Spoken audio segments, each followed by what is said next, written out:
Hello guys, welcome back to my channel because சமையல். So நம்ம சேனலில் என்ன வீடியோ பார்க்க போகிறோம் அப்படின்னா, ஈஸி சிம்பிளான ஒரு சட்னி எப்படி பண்ணுறேன்னு பார்க்கலாம். ஸோ இது வந்து இட்லி, தோசை எல்லாத்துக்குமே நல்லாயிருக்கும். ஸோ ஃபஸ்ட்டு இதை நம்ம எப்படி பண்ணுறேன்னு பார்க்கலாம். ஸோ ஃபஸ்ட்டு வந்து நம்ம கடாயில் வந்து நல்லெண்ணெய் சேர்த்துக்கலாம். நல்லெண்ணெய் சேர்த்துட்டு நம்ம வந்து எள்ளு சேர்த்துக்கலாம். வெள்ளை எள்ளு நீங்கள் வேணுன்னா ஆட் பண்ணிக்கலாம். நாங்கள் இருக்குது, அதனால் நாங்கள் கொஞ்சம் போட்டிருக்கோம். நீங்கள் வேணுன்னா ஆட் பண்ணிக்கலாம், இல்லைன்னா நீங்கள் ஸ்கிப் பண்ணிக்கலாம். நல்லா அது வந்து நல்லா பொரிஞ்சு நல்லா வெடிக்கிற ஸ்டேஜுக்கு நல்லா கொஞ்சம் நேரம் பொரிய விட்டு எடுத்துக்கோங்க.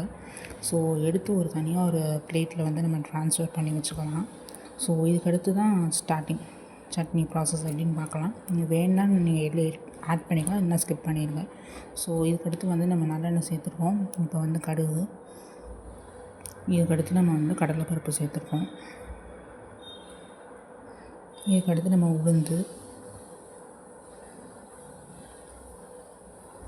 நல்லா வந்து பொரியட்டும். ஸோ நல்லா பொரிஞ்சிடணும். பொரிஞ்சதுக்கப்புறம் நம்ம வந்து அடுத்த என்ன இன்க்ரீடியன்ட்ஸ் ஆட் பண்ணுறத பார்க்கலாம்.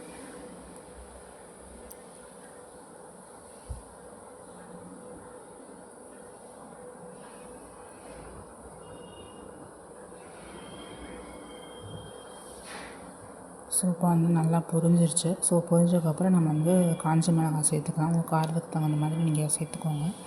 ஸோ நல்லா காஞ்ச மிளகா நல்லா அந்த மாதிரி ஃப்ரை பண்ணி எடுத்துக்கலாம்.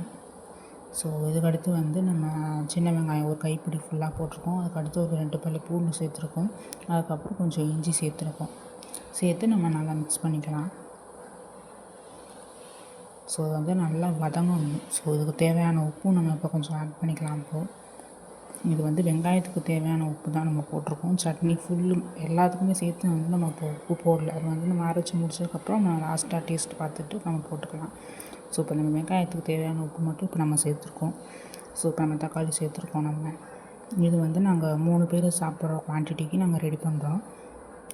ஸோ இப்போ வந்து 2 தக்காளி நம்ம ஃபுல் தக்காளி வந்து பெரிய தக்காளி நம்ம ஆட் பண்ணியிருக்கோம்.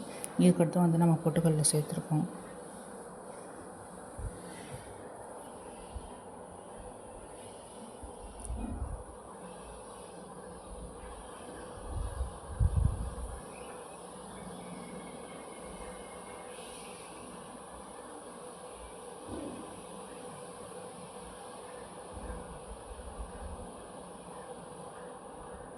இதுக்கடுத்து நம்ம வந்து பெருங்காயம் சேர்த்துக்கிறோம் கொஞ்சம்.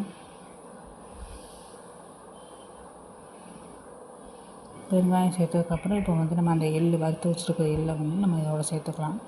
ஸோ சேர்த்துட்டு நம்ம வந்து நல்லா ஒரு தடவை மிக்ஸ் பண்ணிவிட்டு அதுக்கடுத்து நம்ம நல்லா ஆற விட்டுட்டு நம்ம வந்து சட்னிக்கு நம்ம தண்ணி சேர்த்து அரைச்சி உப்பு போட்டு இறக்கிட்டோம்னா சட்னி வந்து ரெடி ஆகிடும். ஸோ சிம்பிளான ரெசிபி, சூப்பராக இருக்கும் இட்லி, தோசைக்கு எல்லாத்துக்குமே. நீங்கள் வேணும்னா நீங்கள் கொஞ்சம் தண்ணி சேர்த்து நீங்கள் லிக்விட் ஃபார்மில் வச்சு நல்லா ஊற்றி சாப்பிட்ற மாதிரி வச்சுக்கலாம். இல்லை கெட்டியாக சாப்பிட்றனாலும் அந்த மாதிரி பண்ணிக்கலாம். ஸோ இந்த மாதிரி நம்ம பிகாஸ் சமையல் சேனலில் வந்துட்டு நம்ம சிம்பிள் ரெசிபீஸ், செட்டிநாடு ரெசிபீஸ்னு சொல்லிட்டு நிறைய வீடியோஸ் வந்து நம்ம அப்லோட் பண்ணியிருக்கோம். ஷார்ட்ஸ் நம்ம நிறையா போடுவோம் நம்ம. ஸோ எல்லா வீடியோஸுமே பாருங்கள், லைக் பண்ணி, ஷேர் பண்ணி, கமெண்ட் பண்ணி, சப்ஸ்கிரைப் பண்ணுங்கள். பிடிச்சிருந்துச்சா உங்கள் ஃப்ரெண்ட்ஸ் அண்ட் ஃபேமிலிஸ்க்கு எல்லாத்துக்குமே ஷேர் பண்ணுங்கள். ஸோ மறக்காமல் சப்ஸ்கிரைப் பண்ணுங்கள். அப்போ தான் நோட்டிஃபிகேஷன் பெல் ஐக்கான் நீங்கள் ஆன் பண்ணி வச்சுக்கோங்க. அப்படின்னா தான் நாங்கள் போடுற வீடியோஸ் எல்லாமே உங்களுக்கு நோட்டிஃபிகேஷனாக வரும். So thank you. இந்த ரெசிபி நீங்கள் ட்ரை பண்ணி பார்த்துட்டு நீங்கள் எப்படி இருக்குன்னு நீங்கள் மறக்காமல் கமெண்ட் பண்ணி சொல்லுங்கள். ஸோ இன்னொரு வீடியோவில் மீட் பண்ணலாம் கைஸ். பாய்.